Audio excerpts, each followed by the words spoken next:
Wild rides and satanic vibes. We just got back from seeing Longlegs. What do you say we cut the chit-chat? A-hole! I'm a vampire! I'm a vampire! I'm a vampire! Interesting choice of words. What is that? What is that? What is it? Oh, no, not the bee! Not the bee! Ah! Oh my god. I'm a pixie pear! Okay, let's run. And this is the Unbearable Fate of Massive Talent. I'm Brittany Green. And I'm Liz Kurtzman. And woo! Woo! Woo! Alright, so we're going to do a completely spoiler-free review initially, and then we'll get into some spoilies for those of you gals out there who have seen the movie. But spoiler-free first. And because we want you to see this movie, like, right at the top, I'm going to tell you, if you're on the fence about seeing it, go see it. Don't listen to our review. And then come back and listen to it later. Yeah. This movie is all about vibes. Mm-hmm. This movie is very creepy and suspenseful. It is not a type of scary that bothers me, but I know that's super individual for people, so if you're worried about it being too scary, maybe don't worry about it if serial killers don't freak you out. I don't know. Yeah, I think that if you're fine with seeing, I think this is scarier than Silence of the Lambs, which is a movie that we both compared it to. It feels like Silence of the Lambs meets Seven, I think. Oh, absolutely. I also thought of Seven while I was watching it. Yeah, so those are the kind of vibes we're talking about. It's not a ton. I mean, there are moments that made me jump, but I don't think there's a ton of jump scare type things. There is a little gore, but we're not talking Saw gore. Yeah, exactly. There's one scene that the gore was disgusting, but other than that, 2 scenes, I guess. There's 2 gory scenes. Yeah, but the rest are it's honestly more of a, like, FBI. It's like an FBI thriller, but put in all the vibes of a horror movie. Yeah, if you could handle, like, CSI's goriest things, I feel like probably this is fine. Yeah. This movie is, so this was directed and written by Osgood Perkins, which you just discovered on the way home. Yeah. Is Anthony Perkins' son. And Anthony Perkins, of course, played Norman Bates. Incredible director. Interesting person. The background, Oz's parents, let me tell you, what a wild ride. Because Anthony Perkins was famously a queer man. And one of the reasons that he was hesitant to take the role of Norman Bates was that he was already sort of being outed as queer. So Anthony Perkins was a queer man, was sort of being outed in Hollywood, wanted to take on some roles that were a little more heartthrobby. He also did marry a woman, Berenicia Barry Berenson, what a name, who is an actress and photographer, and she is Oz Perkins' mom. And they had 2 kids together. Oz's brother's name is Elvis, and he makes music. Fun fact about Elvis is the soundtrack for this movie was done by Zildjian, which is believed but not confirmed to be Elvis Perkins. Oh. But he did the soundtracks for his other 2 movies, I guess. The soundtrack, the music on this movie was incredible. The music was really good. Like, a good choice of opening and closing songs, but also just, like, really good atmospheric music. Good use of just, like, sound overall.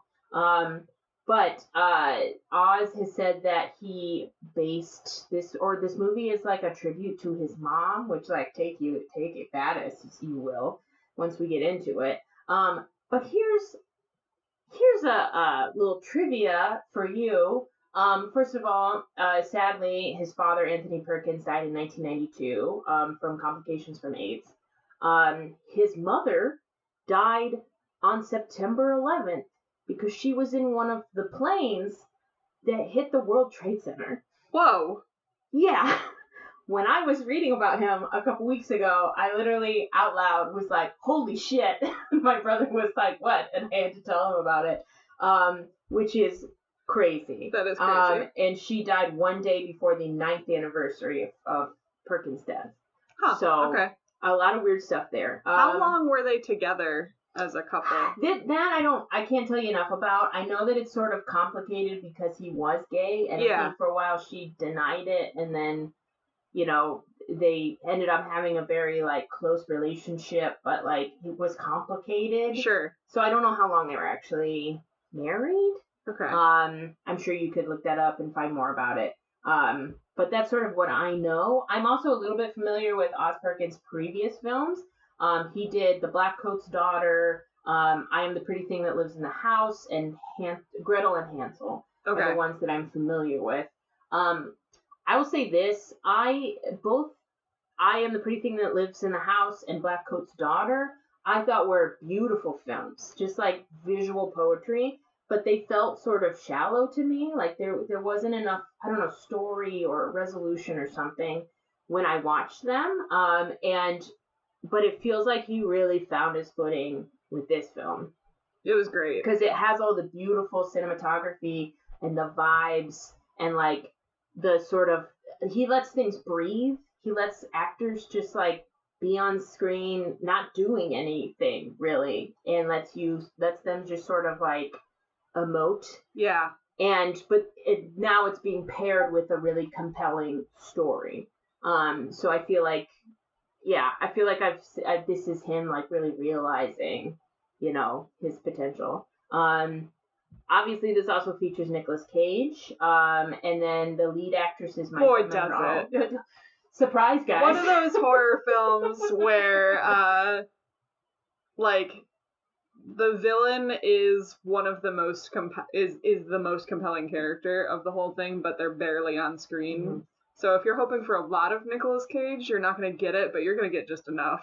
I'll be honest, there was more than I expected. There's a section of the movie where we're just with him. Yeah. So compared to, like, we before we saw it, we were talking about Hannibal Lecter being only in like 8 minutes or something. 8 minutes. And I would be curious because I feel like even the chunks that we are with just him are not long. Yeah. But I know what that was. I'm gonna get rid of it. Okay. Yeah, I feel like they are the sections that he's in, and it's just him, are.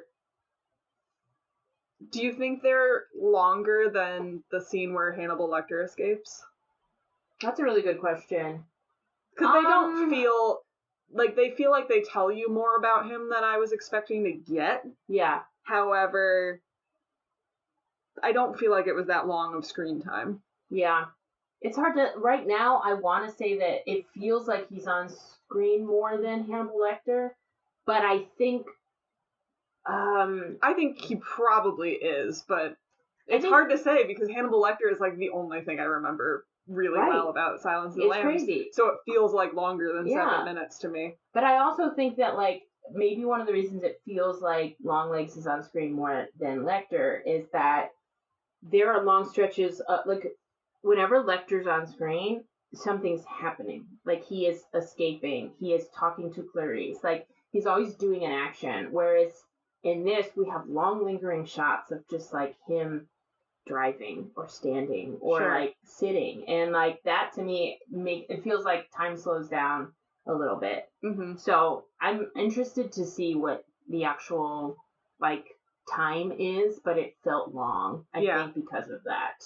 Regardless, he's not in it a lot. No, but a perfect amount. A perfect amount. I also just want to point out that Maika Monroe, incredible. Very good. And she is a real horror all-star because, like, in addition to this movie, she was the star of It Follows. That one is a horror movie that's scary. Scared me. I had nightmares about the premise of that movie when the trailer came out. Yeah, I couldn't take people walking slowly for months. No. You talk about scary stuff happening in the background of a scene. That movie is the epitome of that. Watcher's another one that she did 2 years ago was really good. The Guest, Villains. So she's done her time. And, a scream queen. Yeah. And I'm gonna get on my soapbox for a second.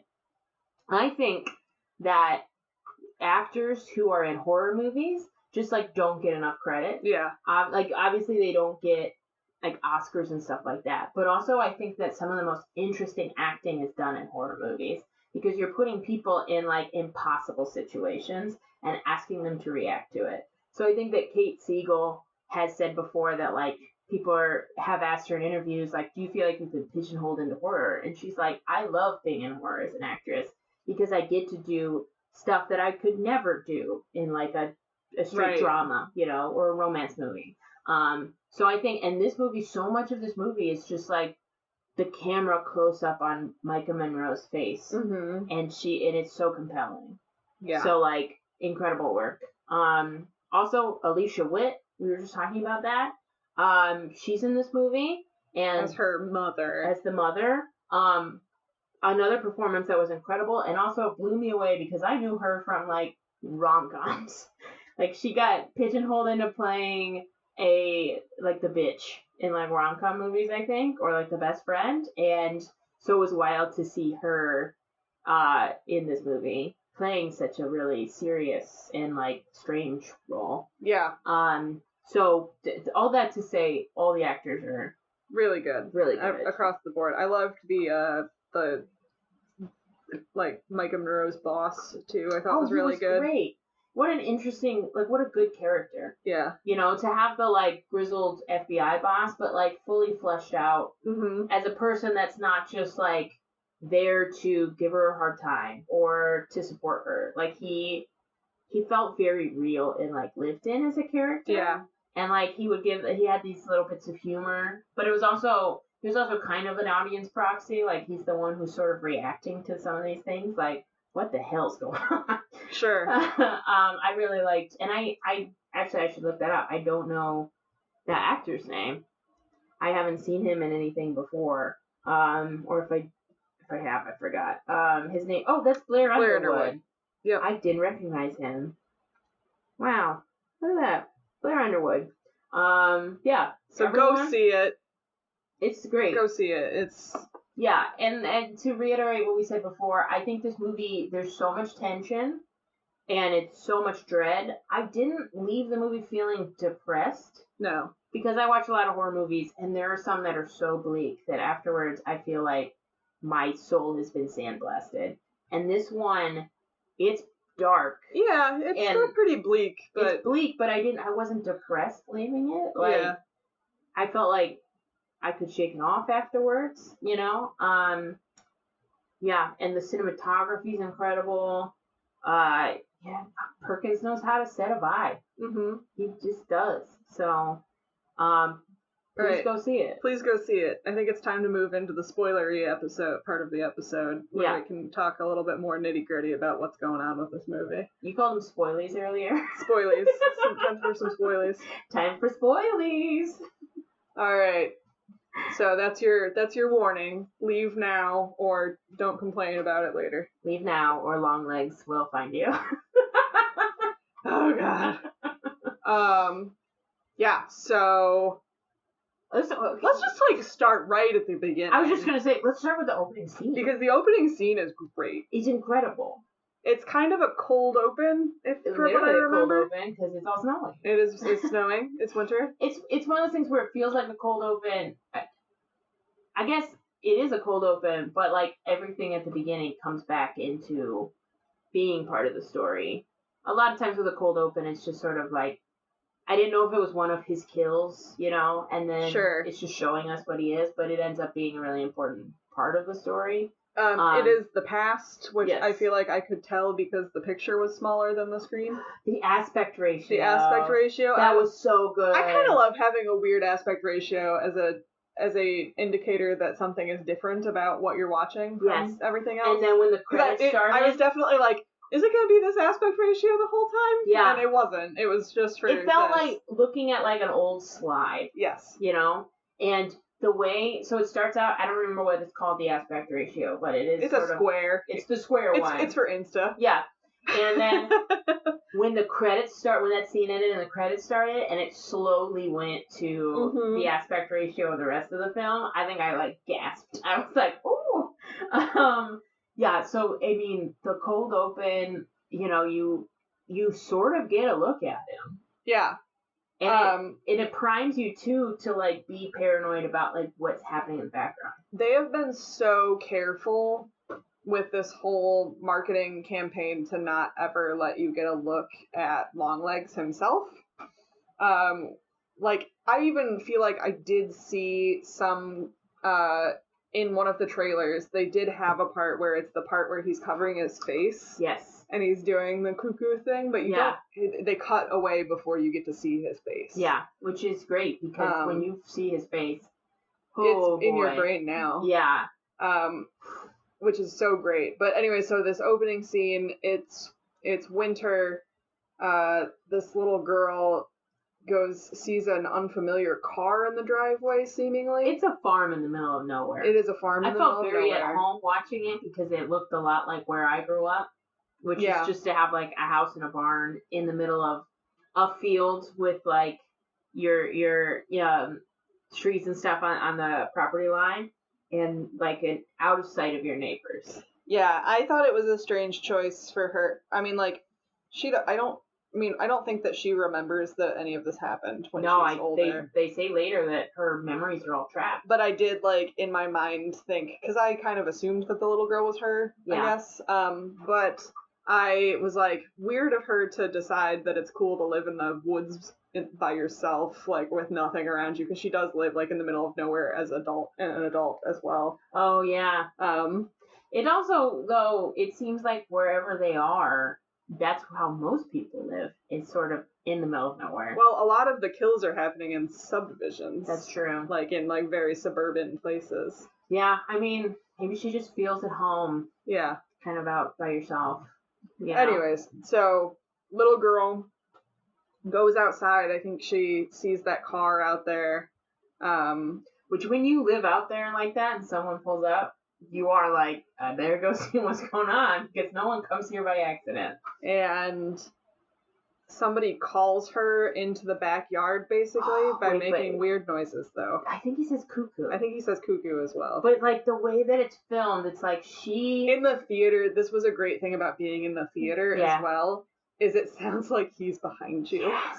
The surround sound was chilling at that part. Because, like, she goes out of the car, if no one's in there, the camera lingers, and then camera switches to her, so the house is in the back, and you hear cuckoo, and you see somebody duck around the side of the house. Yeah. And we were all like, no. No, thank you. And so we see him talk to her and wish her happy birthday. However, when we see him talk to her, they shot it in such a cool way. Mm-hmm. Where I kind of felt like we were at the little girl's perspective, not that she wouldn't be able to see his face, but like it was like from the like if lower you're looking ground. Over her shoulder. Yeah. And so his face is cut off at about his nose. Yeah. So you mostly just see like the lower part of his face as he's delivering this sort of monologue, wishing her like, it's almost your birthday, with his creepy voice. Yeah. Inspired by his mother. Inspired apparently by his mother. Unhinged. And that's when we kind of get our first jump scare is when at the end of the speech we get like the loud music and then he like ducks down into the frame and you see his face. Sort of. It's very fast. Yeah, it's if you freeze framed you would see it, but like for us it was just like it happened so fast that I couldn't note anything other than like long hair, pale face, something very pale off. Face, very like, off. Yeah, being like that's not right, and then but it's gone. I know. So we saw this movie with two of my coworkers. Shout out, coworkers. And I know that at this point of the movie, when he first comes into the screen, Sue like leaned over and was like looking like at me like, what have you taken me to? Yeah. Yeah, in the credits even, it's like there's flashes of crime scene photos. Mm-hmm. I think some with some like really cool 70s, like, sort of alternative rock stuff happening. Yeah, the music was great because the music drops in out of a scene that it's like very quiet and atmospheric, and then suddenly you just get this loud rock music. Yeah. And I would love. We were just talking about like I'll have to see this movie again, but I also just want. There's things that I think they lay at the beginning that we didn't. They happen so quick. Mm-hmm. We don't know what to look for. I think some of those pictures that are interspersed in there are pictures from the film. Mm-hmm. Maybe that, of different crime scenes that maybe we see. Yeah, but also like the figure that we keep seeing. I think that's one of them. Like the devil. Satan? Yeah. I think that's one of them, and maybe the shrouded doll figure too. That would make sense. So yeah, there's flashes of that, and then we just go to Maika Monroe, who plays Lee Harker. Mm-hmm. People want to say Harper. Yeah, Harker. Lee Harker. He even makes like some kind of like jokes about like "Hark the Herald Angels Sing" or something like that at some point. I kept thinking of To Kill a Mockingbird. Sure. But that gives you the wrong thing. Yeah, it's the 90s, we know, because there's a picture of Bill Clinton on the wall. Yep. Immediately setting the scene. I was sitting there going, because, like, in some horror movies lately, and I do. Do we get to Bill Clinton at that point that early? Because we do open up in there in the briefing for. Oh, yeah. Bill comes in later. But at this point, I was like, this could be the 80s or 90s, or it could be one of those films where they're not clear on what time period you're in. Yeah, we do know for sure it's the 90s. But then we do find out. And we get a lot of dates of when things are happening from, like, this has been a serial killer that's been happening since the 60s. Yeah. Yeah, so sometime in the late 90s, I guess. And she's an FBI agent. They're going to look for a murderer. Yeah. They're just going door to door. She's assigned a partner of a man who has a strange face, I have to say. His features, like he was handsome, but all of his features were too much. Yeah. You know what I mean? I saw him and I went, oh. Yeah, and so she and her partner go to some little subdivision, and he's just knocking on doors, and she walks up, and she's like, it's this house. He's in this house. We have to call him back up. And her partner, whose name is Agent Horatio Fisk. Wild name. That guy? That white guy? Yeah. That's who he played in this film. That's Horatio a crazy name. Fisk. I feel like we've had this conversation before, but I don't know why. I'm having like a deja vu moment. I think it's my psychic energy kicking in. We did this before. We've had so many conversations that I assume we've had every conversation before. Like The Simpsons. Yeah. So he's like, well, we can't just call it in. I'll go knock on the door. And I out loud said, R.I.P. to this man. You did. You called it. Because he answers the door and immediately gets shot in the head. Yeah. And I made a noise I don't know if I've ever made before. It was like a squeak. Because I was like shocked, but I was trying not to be loud, and I think I made like a little eat noise. But she immediately, I will say this was dumb because she flattens against the side of the house, and is panicking. She was against the window, and I said, that man could shoot you through that window. Yeah. So anyway, she's fine. I thought it was crazy that after that happened, she went in by herself. She does that a lot. Yeah, she's taking some risks. She does. I guess, what else is she gonna do? Call him back up after your partner gets murdered. Do it. Because he's still in the house. He's not going anywhere. Right. Unless he does. Unless he has another way out. Regardless, you don't have to get shot after he immediately, no questions, just blam. Oh, I'm with you. I would not do that. But I think that, I don't know that would be an unusual. Maybe it is, because she's just always rushing into possible danger, as we see. Yeah. But he's just sitting there, waiting. And so they arrest him, and then we forgot, the most important part, which is that she knew that was going to be the house where I said that. Did you? Yeah. Okay. Yeah. I'm sorry. I'm, in my own planet. That she was like, this is the house, and we should call him back up. And he was like, nah. We can't call him back up for a hunch. I did think it was funny that he shot that guy, but then was just like waiting for her to come arrest him. Yeah. It was sort of weird. I mean, it sort of seemed like he wanted to get caught. Yeah. When she got him. Yeah. Maybe he just didn't like that guy's face, like me. Yeah. It's like there's something off about this. It was a jump scare for him. He was like, yeah, but then the FBI is like, I guess you're psychic, let's test you. Yeah. Which was wild. That is weird.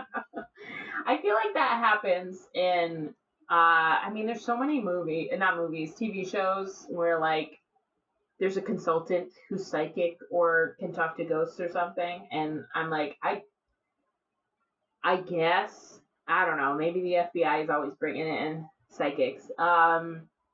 So they test her, and this is another part that we, like, want to rewatch, because they do this, like, test where they're showing her just, like, colors and images, like, not pictures, but, like, blocks of color and stuff. Definitely pictures, but abstract. Abstract pictures. It's not quite it's not a like Rorschach. a picture of a person. It's kind of like a Rorschach test, but not a Rorschach test. Yeah.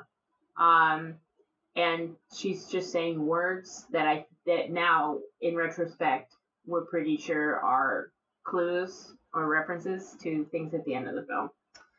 And she ends up having like a 50% success rate, which is pretty wild to think about. Like, imagine if people asked you to name all the numbers that they're thinking of and you got like 50% of them right. That's crazy. So they pull her in on the Longlegs case. No further questions. They said, great, you're psychic. Come help us with this unsolved case that's 30 years old. So she gets filled in on the Longlegs case. And do you want to give some details about? So, the Longlegs case, I think so I might have misspoke earlier. I don't think it's been going on since the 60s. I think that's the birth year of the first case that they reference.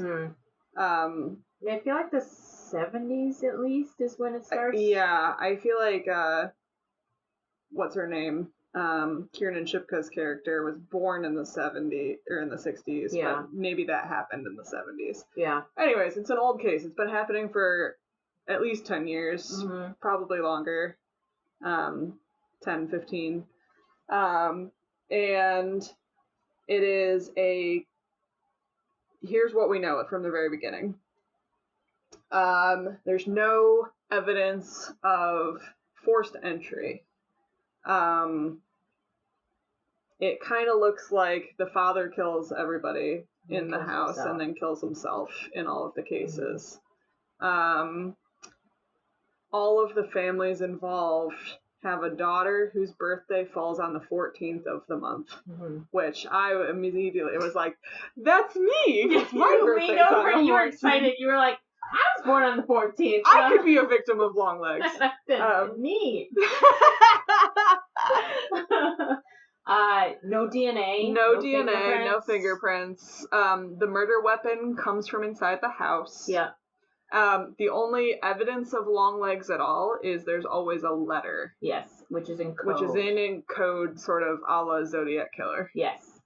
Yeah, so they've been, 27 years been trying to solve this, and another one has happened. So they take Lee to that crime scene, which is grisly. Been there a month before they. Month. This is the first of the sort of gore scenes we were referencing at the beginning. This one's pretty gross. Pretty gross. I feel like this type of gore, to me, is not as bad because you're not seeing people get ripped up. You're seeing the aftermath. It's like, zombie or like Halloween prop kind of. It's a dead, decomposing like, it's body. gross. It's gross. It's gross. But it didn't bother me as much as what happens in the interrogation scene. Yeah. So, so then she goes all in on this case and is like cross-referencing. We get a fun montage of her looking at photos, writing down numbers, making a little string chart, like she's going for it. And awkwardly meets her boss's family. Okay, I have a fun theory about how she behaves when we see her with other people. Ooh, interesting. Tell me. Because she's like, So she's like super weird. She's super weird, almost like autistic, and it almost reads as autistic because she doesn't meet people's eyes, and she's really awkward. She is very awkward. She doesn't, like, when she's with any other people, she's kind of weird, right? Especially when I think about the way that she was sitting and the way she looked, when she was sitting on Ruby, the detective's daughter's bed. This movie is what not a funny scene. Funny, but that scene is so funny. That scene is very funny. When she's just like, do you want to see my room? And her face is like, no. And then the cuts to her sitting on the bed awkwardly with this little girl, and I was like, incredible. She's so like wide-eyed and almost expressionless that she reminds me of the dolls. Yeah. I think yeah.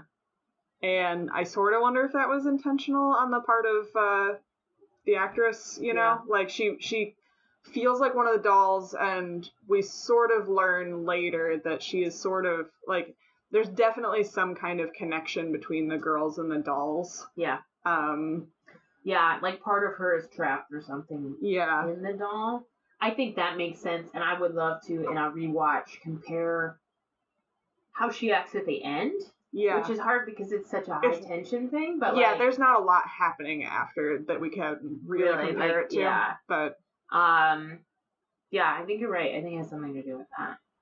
Because she is so awkward. I felt for her when she's trying to drop off her boss, who got drunk when they were like talking together, and so she drove him home, and he's like, "Come and meet my family," and she said, "Do I have to?" And he said, "Yes," and I said, I understand that. I understand that feeling. And her making awkward small talk with a child when she has no idea how to relate to a child. Is so good. Yeah, at that point, Ruby said her birthday was coming up, and I said, uh-oh. Yeah. Uh-oh. I was like, oh, well, that's not a coincidence. Not good.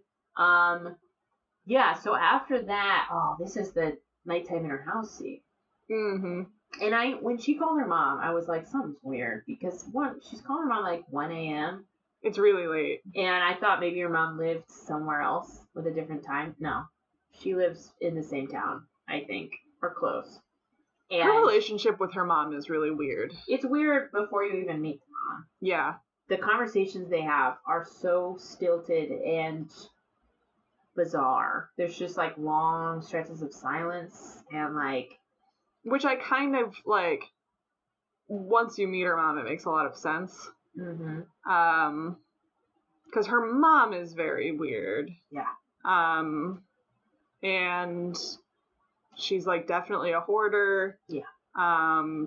She seems not religious, but obsessed with religion. Yeah. And I wrote down?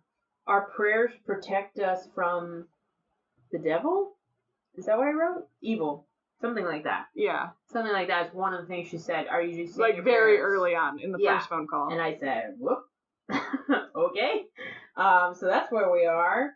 But like it makes sense that if that was your mom, you would feel obligated to check up on her, but would not love doing that. Yeah.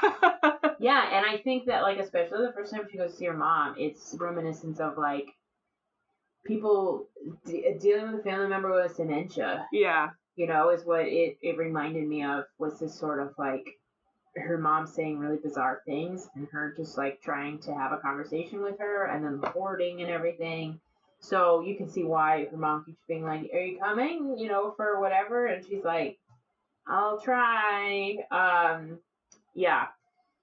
So she goes see her mom, weird creepy house. Oh, no, sorry, I skipped ahead. We're still at the phone call with her mom. Yes.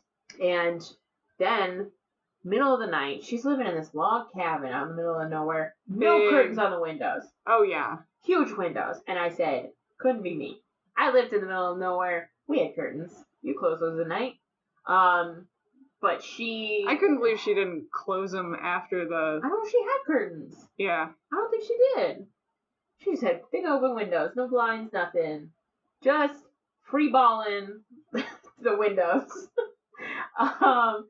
And then someone starts knocking on her door. Just like a big loud bump, bump, bump. There was something before that. We got like she has like a little spidey sense noise that happens. Yeah. We got a little spidey sense noise. Because she was and there was by some the door. creaking. Yeah, there was creaking as if someone was walking on the porch or something. And then loud pounding at the door. And so then she sees someone through the window. So she goes outside, which was crazy.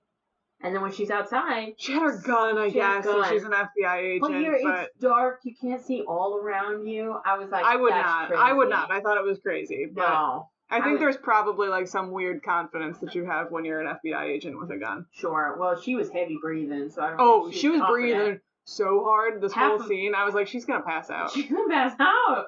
She was panting. Just for like minutes, just like. That's like all you hear. Yeah. It's like, girl. It's giving me an anxiety attack. Yeah, because when she's outside, she turns around, he's in her house. Yeah. Tradesies. You know what was creepy, and maybe it's how he got out. The front door was wide open. She goes back in the front door, and she had chain locked the front door. Did she leave through the front door? We don't see her leave the house. We see her come out a door that I thought was the back door.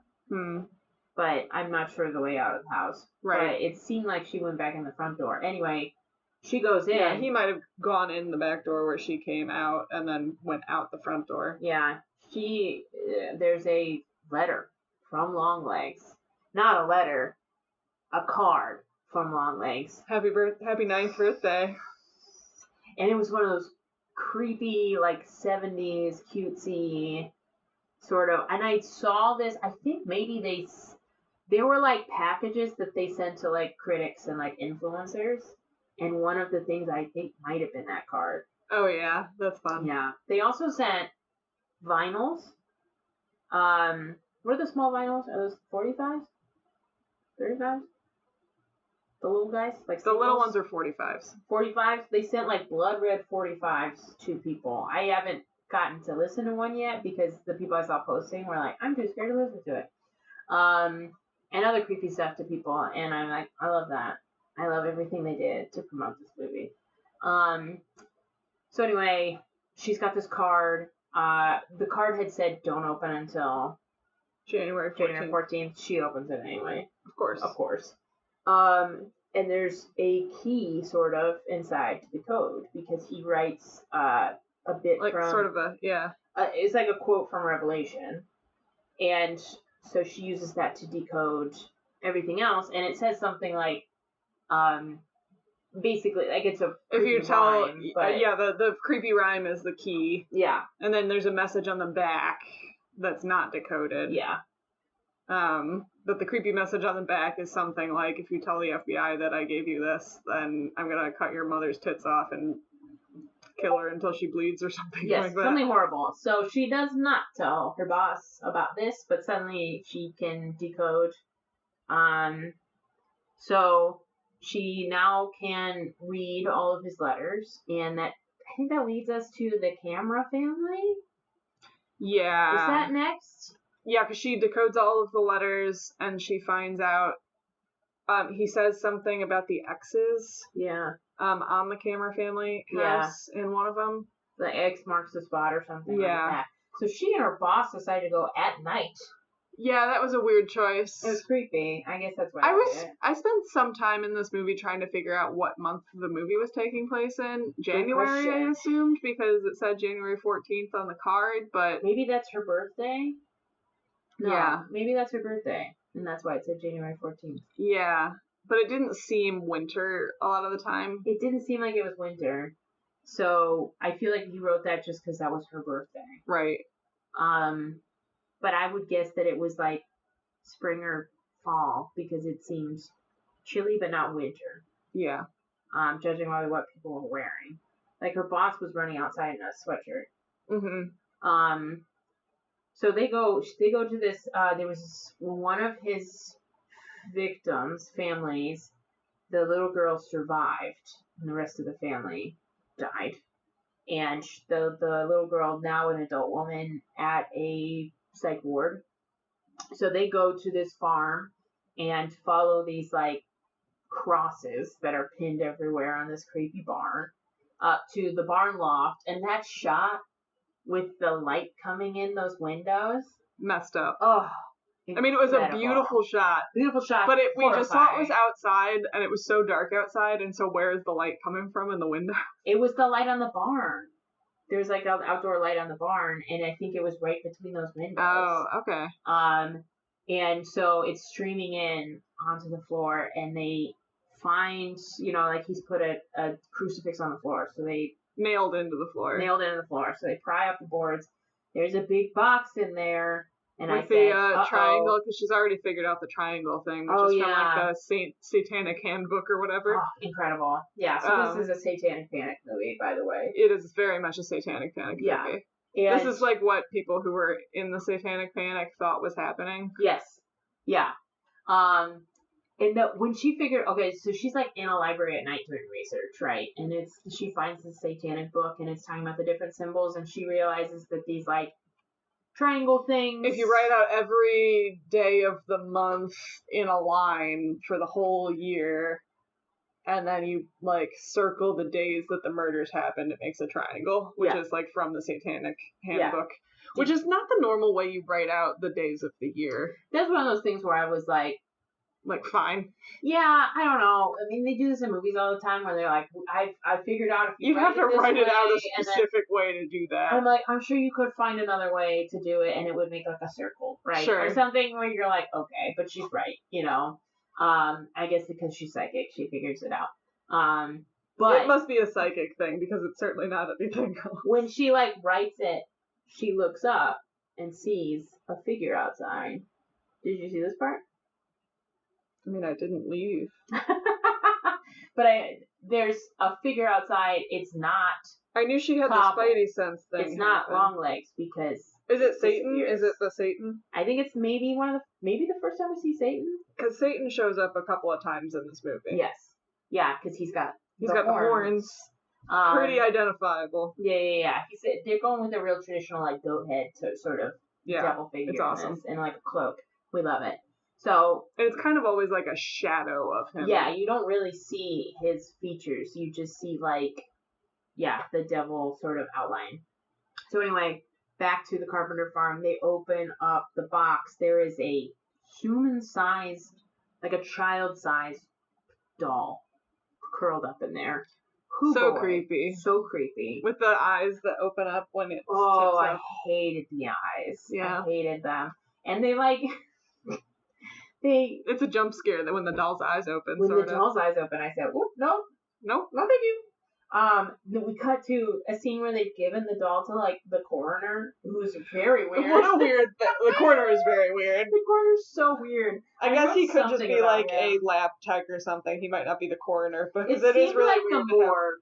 The coroner do like a dissection of the doll. I wrote creepy coroner, because he does x-rays of the doll and takes part of it apart, right?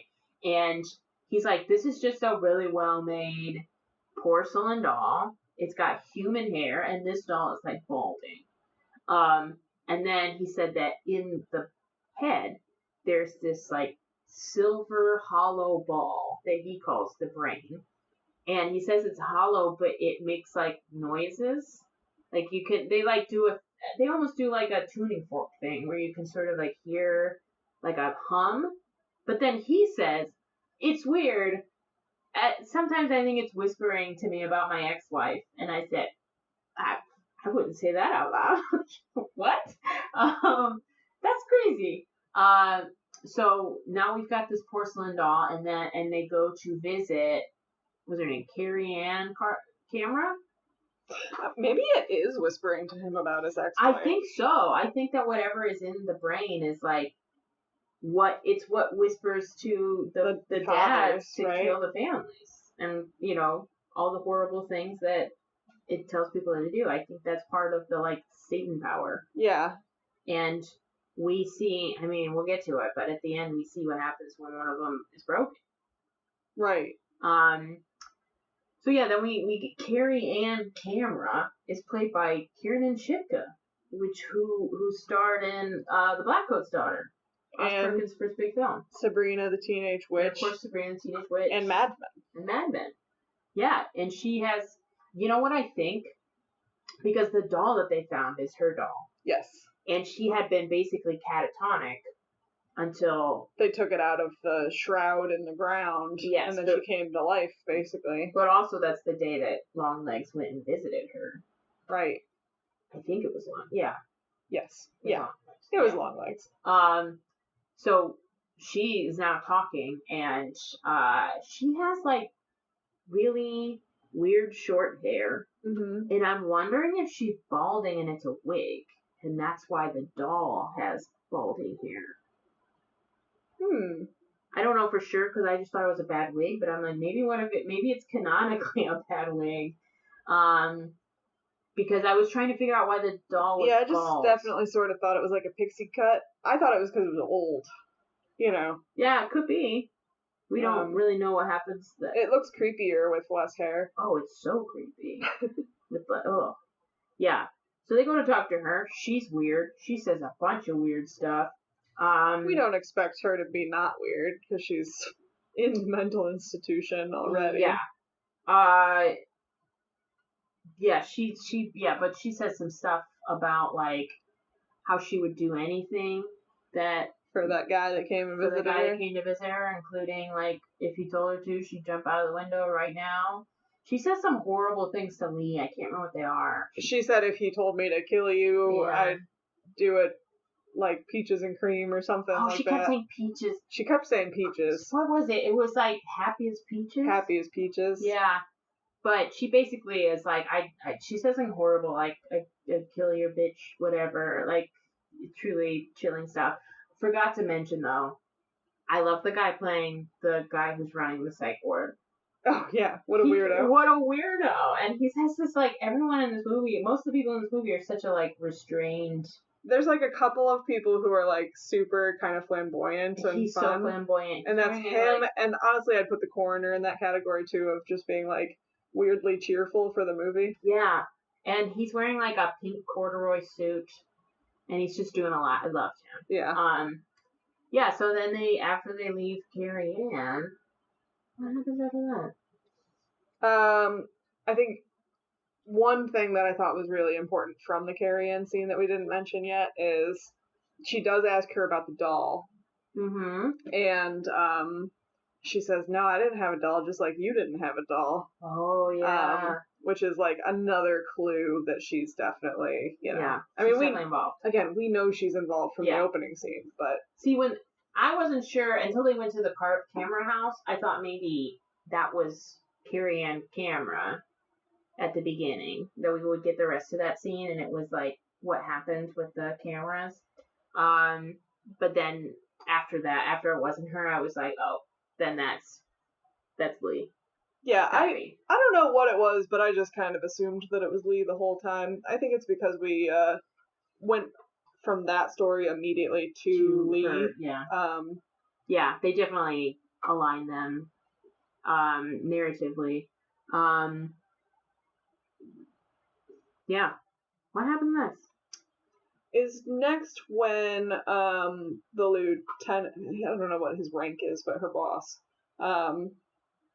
is sort of like, what's happening with this case that, like, now things are cracking wide open, and guess what, you, like, what's going on, and we found that your mom called the police about a trespasser. Yes, so she finds out that before, like, the day before her 9th birthday, her mom called the police because there was a trespasser. So then she goes back to her mom's house, and we get some more ominous stuff from her mom, and Lee takes home her toy box. Yes. And that's where she finds a bunch of Polaroids, including a straight up picture of Longlegs' face. And then we go back to the opening scene and we see the rest of it, right? Yeah. And no, we don't go back yet. We just go to him. Yeah, and he's like waiting for him, basically. Well, we don't even get to...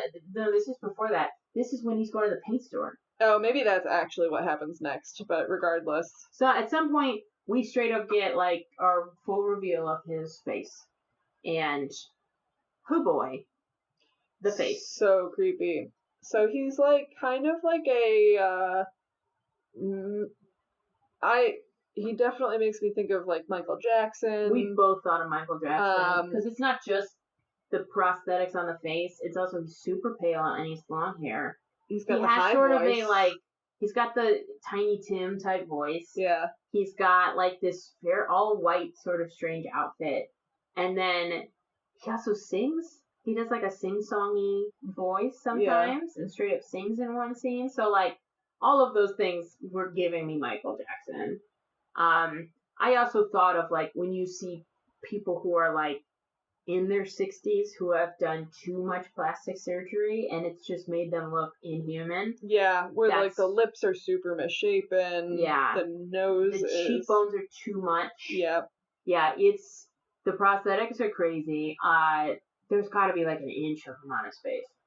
Yeah. Straight up, because his nose looks so big. His nose like weirdly looks shorter than his natural nose, which was like but wide. But wide. Yeah, and he's got like different sized nostrils, which I found really upsetting. They're huge. And just giant, giant lips. And the bridge of his nose was weird because it sort of like went over his eyes a little bit. Yeah. So the whole like they from that point on they actually show you his face a lot, and it's not. They're like fun. This is the reveal. Yeah. Yeah, he's straight up. There's some scenes where the camera is close up on his face, and he's in the middle of the screen staring at me, and we were like sitting really close to the screen, and I was like, it's too much. He's too close.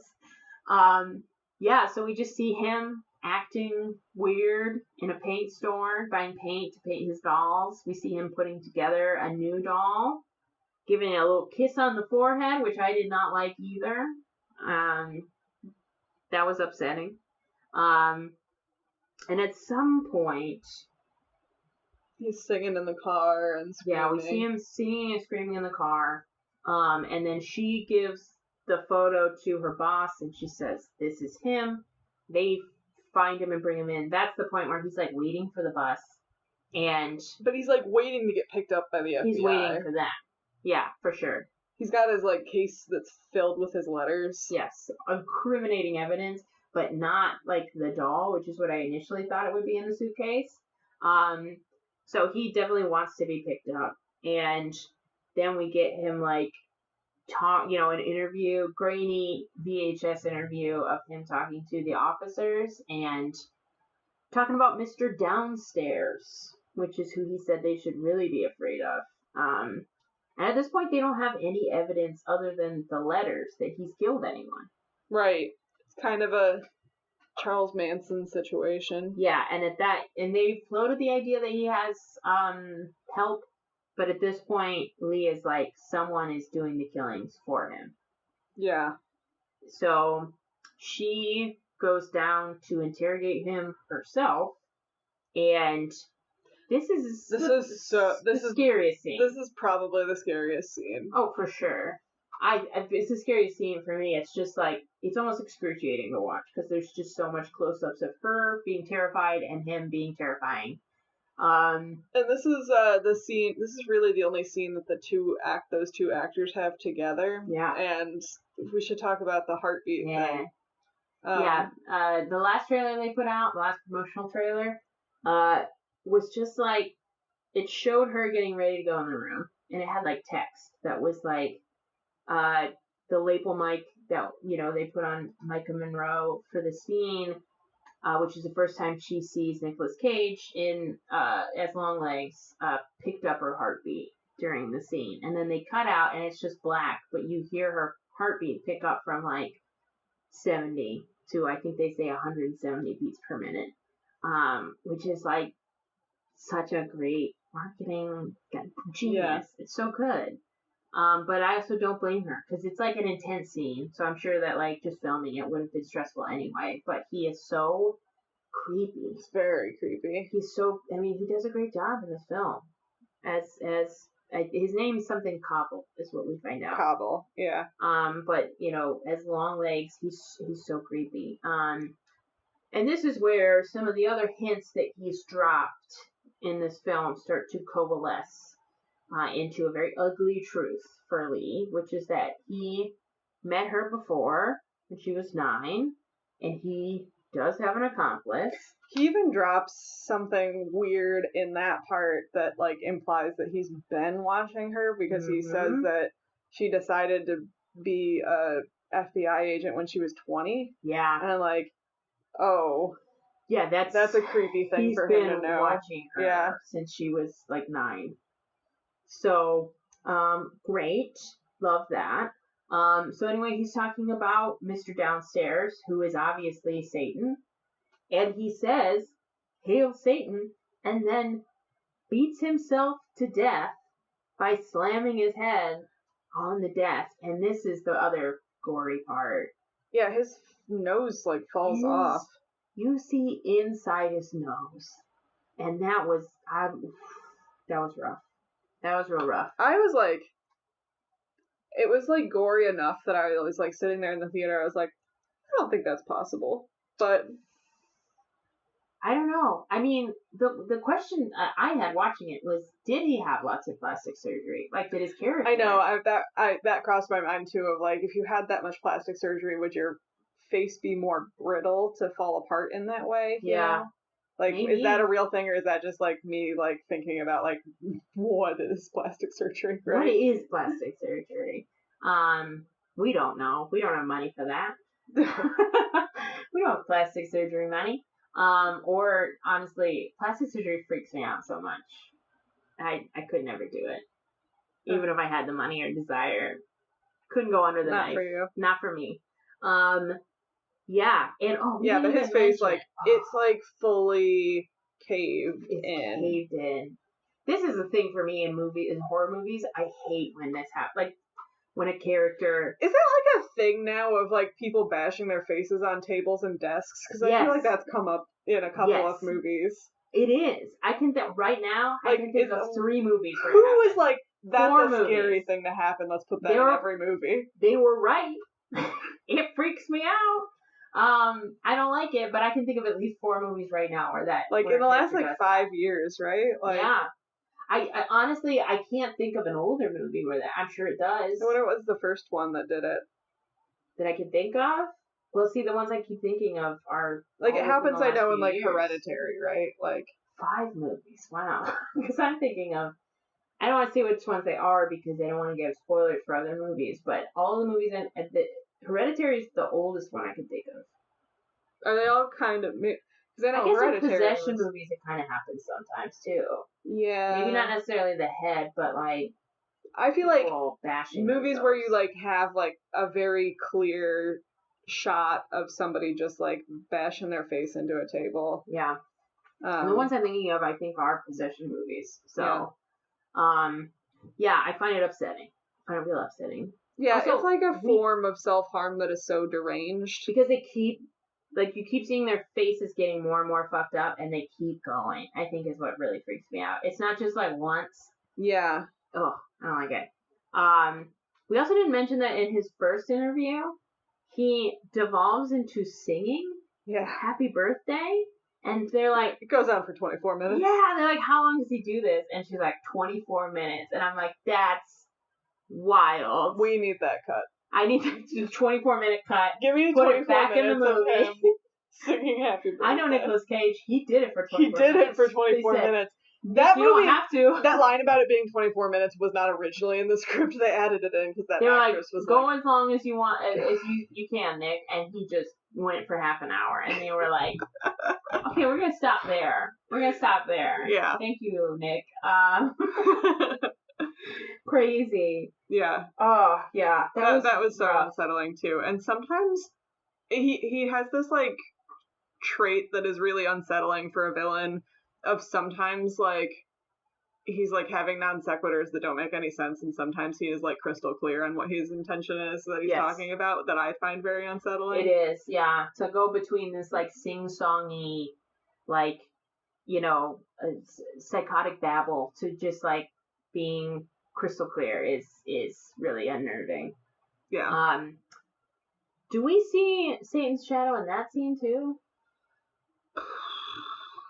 We need to do a second watch where we count all the Satan shadows. Because I had There's written definitely it down. a Satan shadow in the basement when he's doing the doll. Yeah. There's the one in the library, like you said. There might be one here too. I know that I wrote it down, but I don't know if it was in this scene or later on in the movie. We also get a few like quick cuts to like shots of snakes. Yep. And I think some of those snake shots have like intermixed shots of Satan and like the doll with the shroud.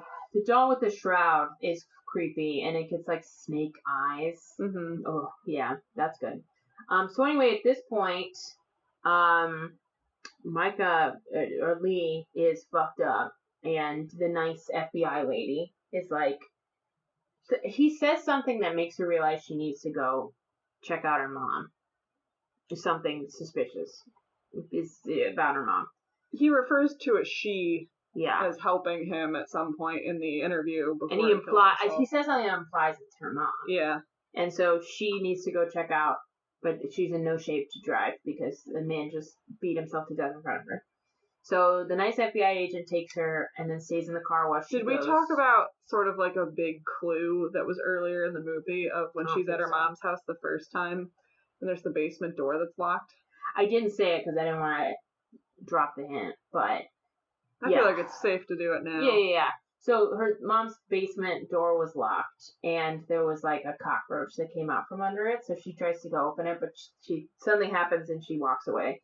And also, all of the scenes we've gotten of him by himself have been him in a basement, and I was like, he's in that basement. Except for when he's in the hardware store. Except when he's in the car at the hardware store. I was like, that man is in that basement. So she goes back to the house. So I knew that there was something up with the basement. Mm-hmm. I don't think that I put together that he was living in the basement until it was obvious. Yeah, I saw that one coming. I didn't, and I figured her. I knew there was something in the basement. I didn't necessarily think it was him in the basement. Yeah. But obviously, like... He also, because they were talking about who could be helping him, and they're like, it has to be someone that you would invite into your house, like a little kid. And he makes a comment about, like, the nice lady being invited inside. And I was like, that's her mom. Yeah. So, which is the big twist, is that her mom has been the one not killing people, but delivering these dolls. Satanic dolls. Because she made a deal that he wouldn't kill Lee if she did his work. At what point in the movie did you accept that this was probably going to have some kind of supernatural thing with it?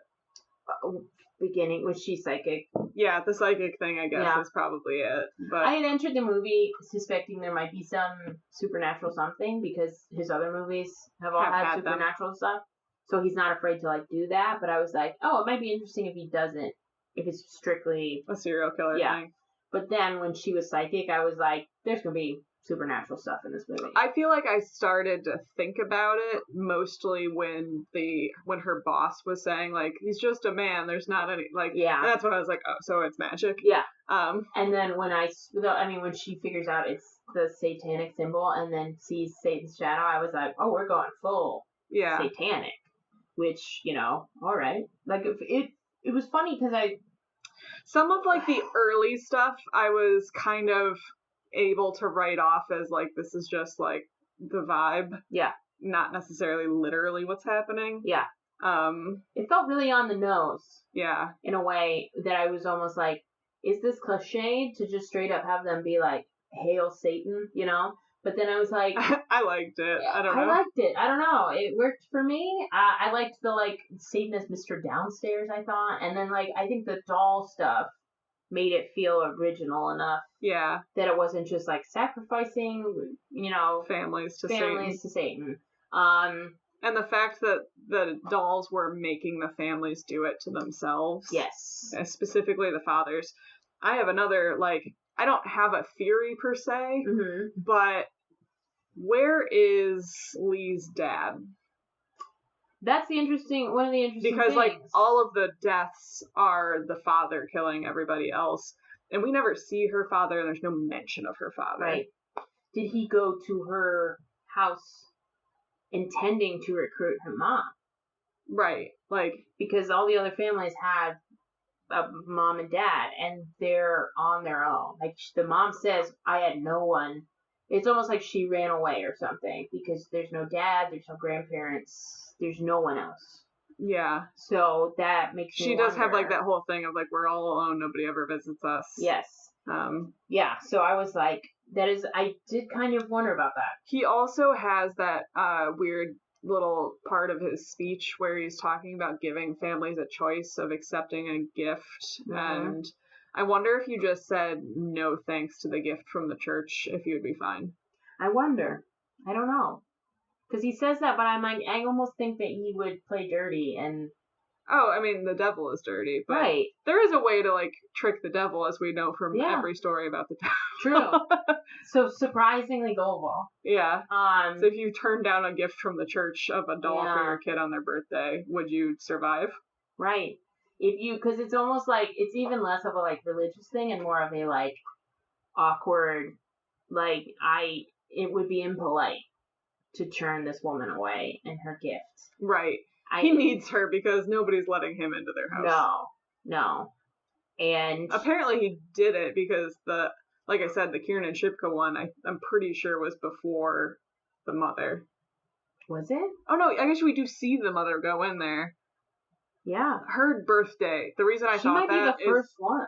The reason that I thought that is her birthday is earlier than Lee's birthday, because they do say their birthdays at some point. Yeah. But I think she is the first actual murder. Yeah. That might be the first person that he went to. And we know that Lee's birthday falls where the point of the triangle is. Yes.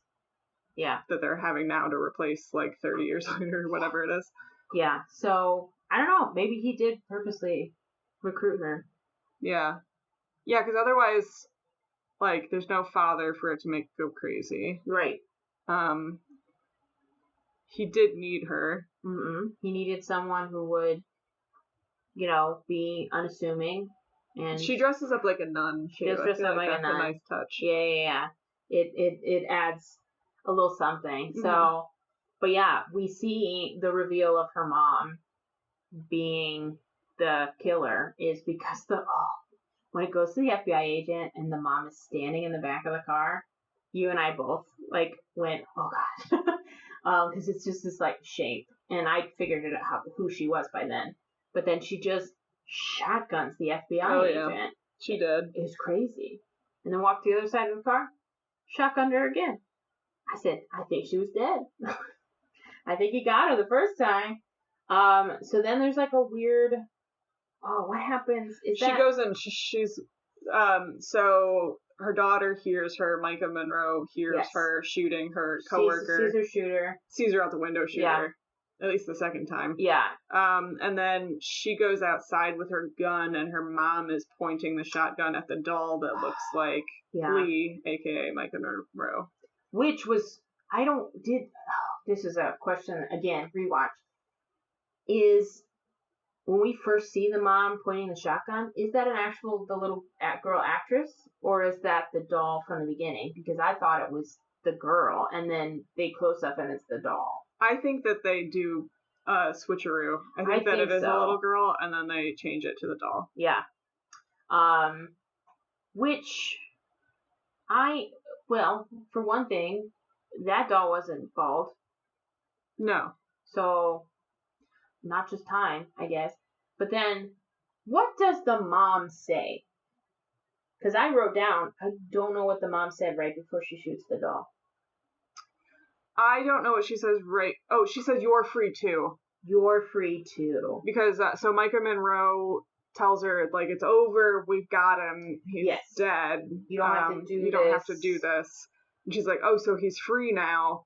And you're free too. And then she shoots her in the head, and then she, like, passes out. She shoots the doll. She shoots the doll in the head, and then what's interesting here is the doll's head shatter, but then we go to the view of Maika Monroe, and we see, like, a black cloud behind her head. Yeah. And then we also go back to the doll, and there's some sort of, like, black cloud coming out of the doll's head where the, like, brain ball got busted.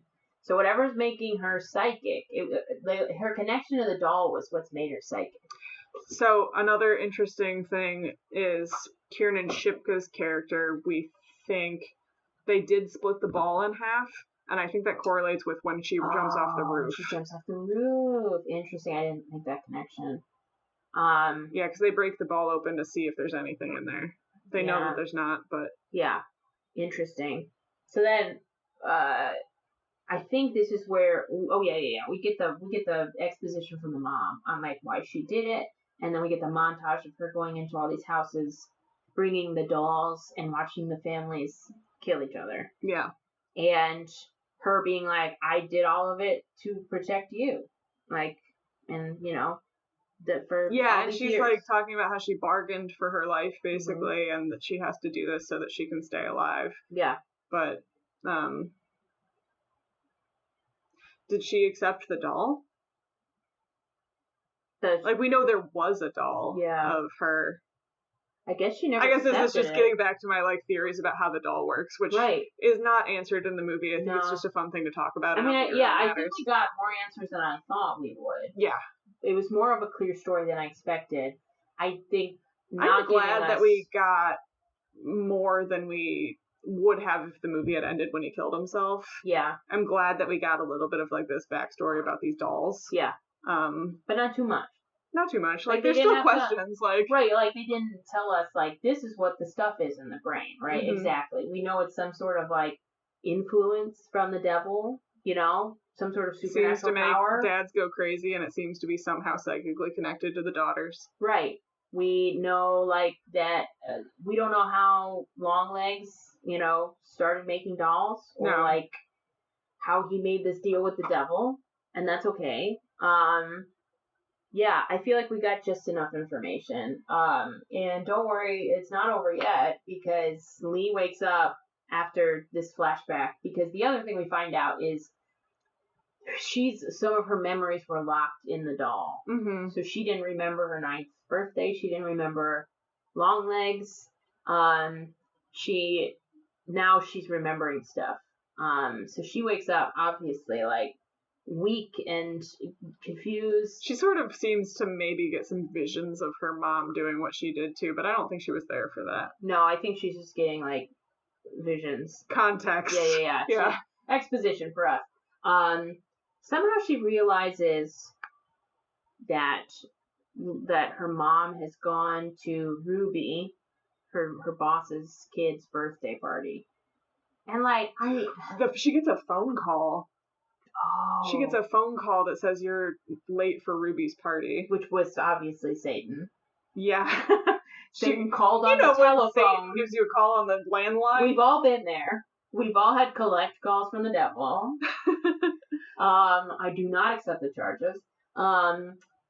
Yeah. She also wakes up in Longlegs' house and then stumbles out into her own house. No, Longlegs is in the basement, but this is like the reveal. Yes. This is like the hard reveal. That his workshop is. Yeah, because she wakes up definitely in his workshop and then comes upstairs to her own house. Because the phone is ringing. Yeah. Here's the thing. I saw the writing on the wall that, like, Ruby's birthday is, you know, gonna be, you know... It was really cool to see her boss, Ruby's dad's personality change when the doll comes out. Yeah. But you'd think the boss would say something about his daughter's birthday being on the 14th. We got it, you know. But no one ever says it. And when they keep talking about these little girls having birthdays on the 14th, I'm like... You wouldn't be a little worried? You wouldn't mention it? You wouldn't be freaked out? I don't know. It was weird. I was like... I knew it, but it was more like, it felt like a movie plot thing that they didn't say it. But anyway, yeah, when she shows up, when she is out of her mind, and the parents, she was going to be fine. Satan's directing her there. Yeah. Satan was Does Satan at the want wheel. her to stop the murder? I think Satan wants her to be there for the murder. Yeah, I guess. Yeah. He's kind of a dick like that. The acting by Blair Underwood and then the woman who played his wife was Blair incredible. Underwood. Oh, but yeah, Agent Carter. Isn't Blair Underwood the name of that country singer? I couldn't tell you. There's somewhat Blair like something. From who was on American Idol? I don't know. Carrie Underwood? Oh, there we go. Yeah. I'm mixing what about the girl from Gossip Girl? That's Blake Lively. But I definitely was picturing Blake Lively. Name. Oh. Wasn't there like a Blair? XOXO Gossip Girl? XOXO Gossip Girl. I don't know. I can't tell. I'm not sure what Carter's wife's name Blair is. Waldorf is in Gossip Girl. We're mixing up those two together. That wasn't actually Blake Lively's character, though. Oh, okay. It was I never watched. I just Googled it. I haven't really seen it either. That was just like contact, like with pop culture that I picked up on that. All right. Well, we're done debating Blairs. Yeah, we're done with Gossip Girl. XOXO. I don't know the name of the actress who plays the Carter's wife. I wish I did. She was very good. This scene, she was so good in this scene. So difficult to watch because like they are both under the influence of the doll, which we now see Ruby like spooning with on the couch. And the mom seems kind of more normal, but she still like does. Are you talking about the mom of Ruby? Yes. Okay. She does like rub her neck at one point, and the mom is but she's also already dead. And she's a little weird. Oh, she's acting super weird because she's acting so cheerful but terrified at the same time. Yeah. And that's a really difficult thing to do. And like he's very different. He's just menacing. Yeah. But she's doing a like fake cheerful because as soon as Leo answered the door, because we saw her before, and she was just normal. She was sort of like, "Oh, nice to meet you. Ruby should be in bed," like. And this time when she answered, it was like, Cleaver, like Mrs. Cleaver, like.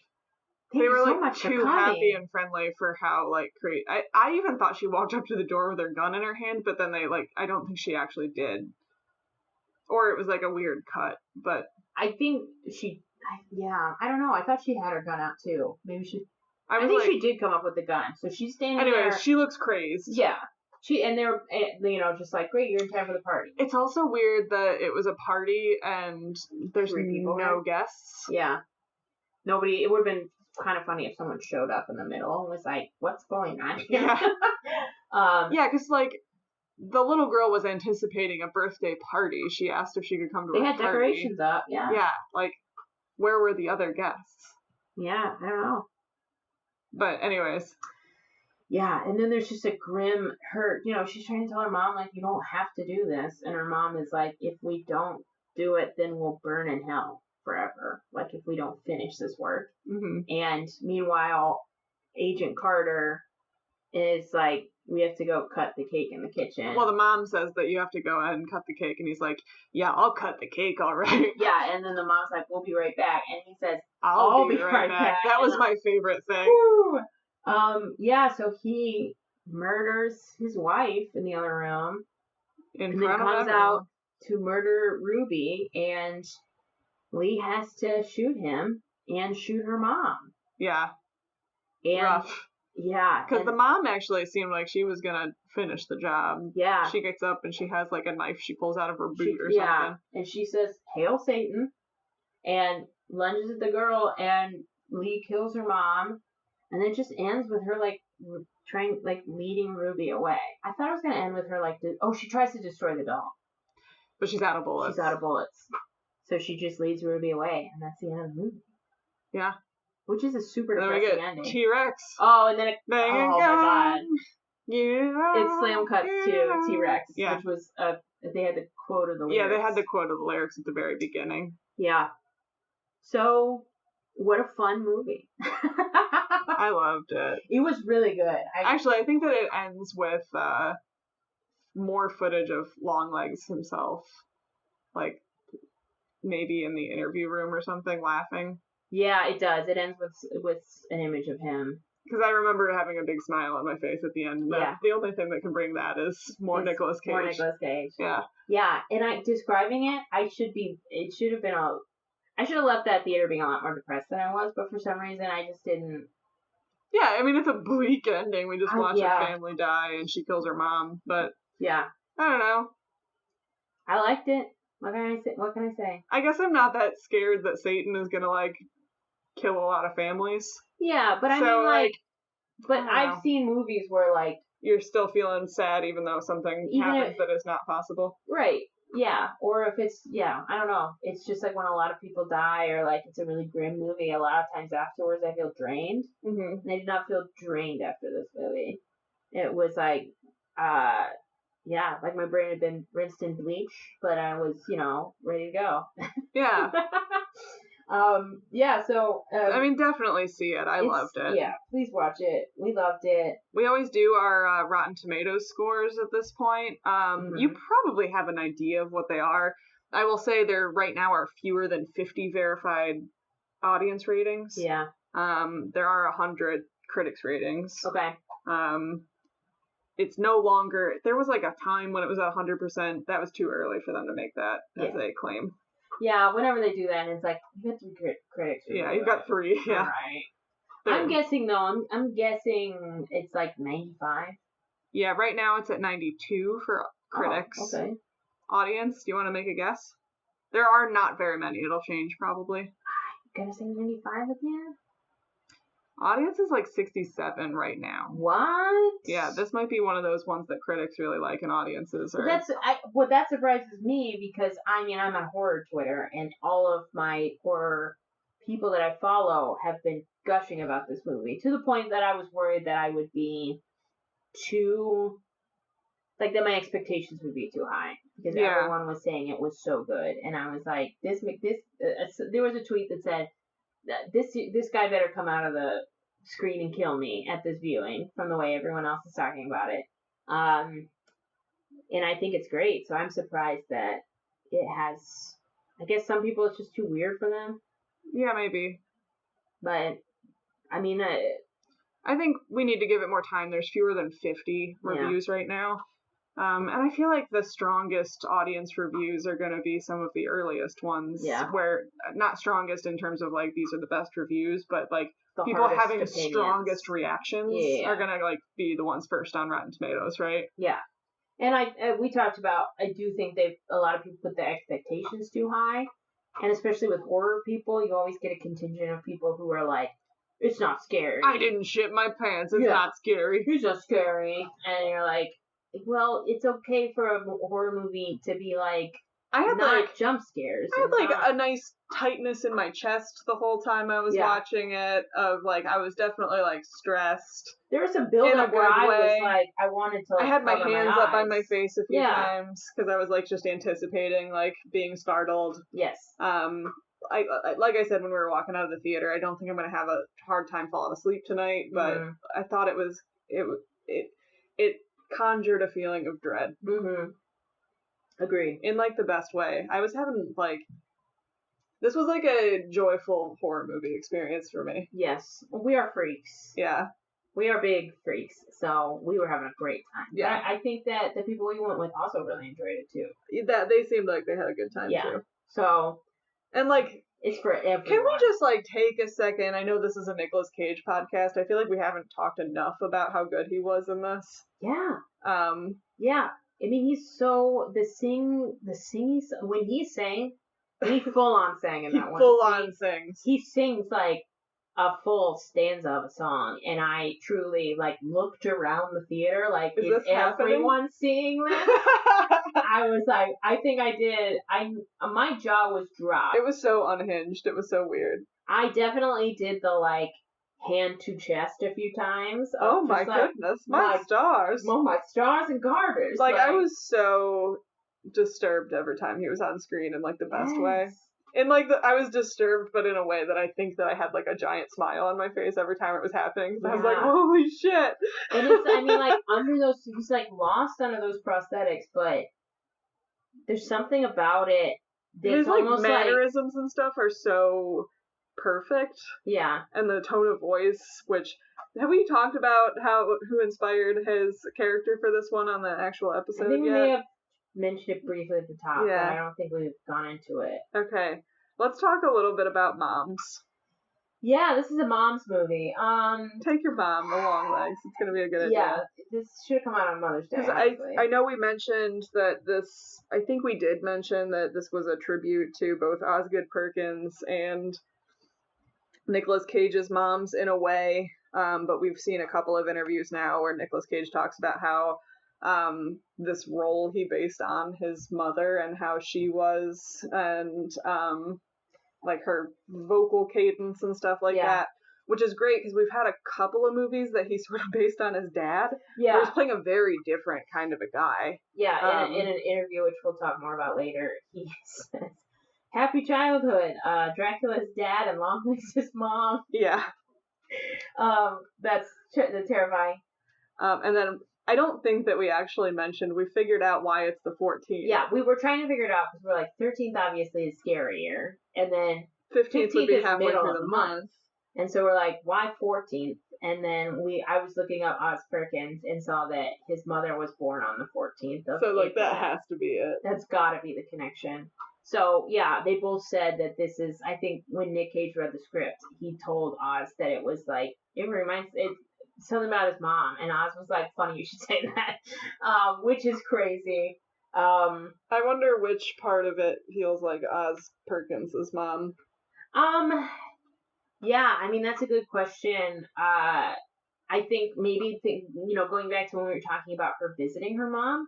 Yeah. And this sort of, like, having to take care of someone who is so fragile. Yeah. And so maybe so different from what you remember or so hard for you to, like, connect to. Sure. I think that has something to do with it, but also being this, like, presence in your life that's, like, all encompassing. Yeah. And also I think, like, the idea of, like, not actually knowing your mom. Yeah. Of having this idea of who she is and then finding out that, like, she's, in this, murderous Satanist. Yeah. Wild. Yeah, so I think that maybe there's something there that maybe that's the momness of this movie.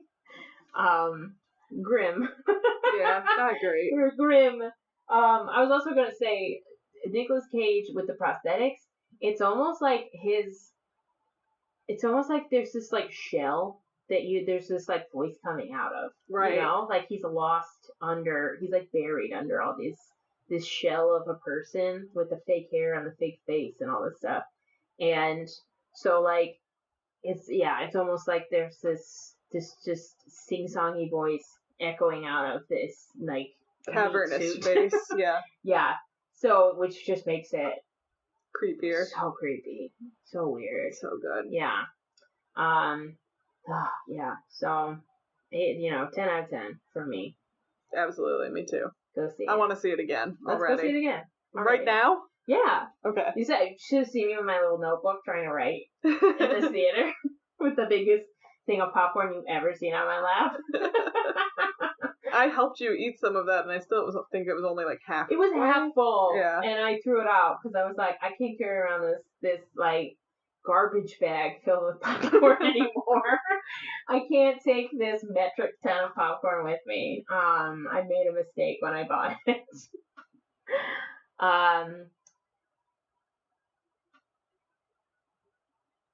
What if I did it last week. I can't remember. I make you do it all the time. You do. So I don't even remember what to say.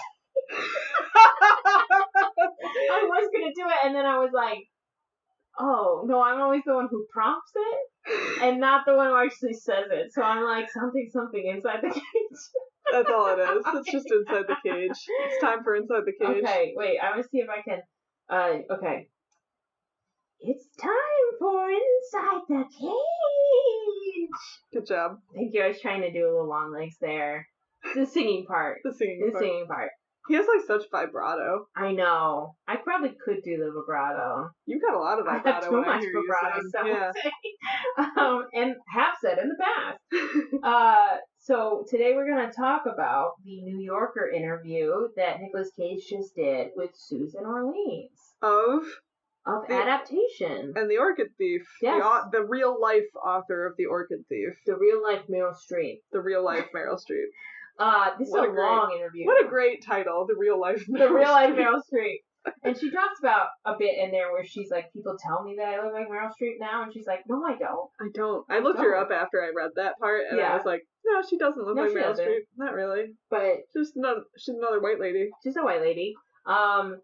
Yeah, this was a really fun article. It's long. But it's like, it's a full-length interview. Yeah, it's the New Yorker, so it's a hefty article. And it's delightful. It's very delightful. They are so charming together. I wish it was a video interview instead of a written interview, just because, like, it was It was so magnetic coming off the page that I Yes. just wanted to see them interact. Yeah, and they ended up talking a lot about, adaptation. Sure. But they also talked about, like, his career and sort of, like, the roles that have drawn him and, like, the public perception. And, like, that was interesting because they got into, like, an after adaptation, how they both were publicly perceived because of that movie and dealing with, like, that. She talked to him about, the things that inspire him, things he wants to do. They talk a lot about his daughter, which was cute. Mm-hmm. There's a part where seems like she's taken up a lot of his time in the best way. Yeah. As she should be. Yeah, she should be. She's cute. There's a part where he's like, she asks, what it's like to be a dad, and he's like, it's like breathing. Yeah, which is really sweet. Which is really sweet because he's like, I could stop being an actor. I could not stop being a dad. Like, that's just always a part of me, which I thought was really beautiful. Yeah, and then she talks about in her introduction, she says, from what I can tell, Cage leaves it all on the set. In person, he's courtly, gentle, careful with his words, reflective, and quick to be silly, which I liked. Yeah. And then, he talked about the things that attract him, and this was another part I really liked, was how he thought of film performance as music. Yeah. And how you bring in different, like, instruments or, bits of songs from other things. Talking about, like, borrowing other actors' work in a way as, like, a different tone in, like, the overall repertoire of a role or something like that. Like, yeah. And I thought that was lovely. A lovely way to talk about acting. Yeah. Yeah, I that's one of my favorite things about Nicolas Cage is him talking about acting itself. I find it really interesting, and I really agree with a lot of his points of, like, why shouldn't acting be like any other art form, which has a lot of variety in it, you know? That's, like, one of my favorite Nicolas Cage things. Mm-hmm. Yeah. And as someone who has had to study the history of acting, I think that, like, I mean, obviously, you can tell how much he knows, but it also is a thing that he brings in a lot of stuff that a lot of people don't think about with acting anymore because we're so used to, naturalism. Yeah, just, like, acting is portraying something realistically. Yeah. And, he compares it to a lot of other art movements like surrealism and cubism and stuff, and I find that fascinating. Mm-hmm. Yeah, and then he talks about how he finds AI terrifying, which I agree with, and how, like, they scan his body and they just scanned him for doing a Spider-Man noir, right? Yeah. Which makes sense because I think that there's gonna have to be a lot of stuff where he's aged down for that. Yes. Like, because it's definitely, from what I've read, supposed to be like old Spider-Man noir Peter Parker looking back on his earlier years of being Spider-Man. So I wonder if they're gonna, like, do some de-aging stuff for him. And it could also be, we've talked before about how they might do a stylistic, sort of, and you think about, we brought up Sin City, and that was a lot of, like, CGIing. Yeah. So they might have to do it for that. We don't know yet.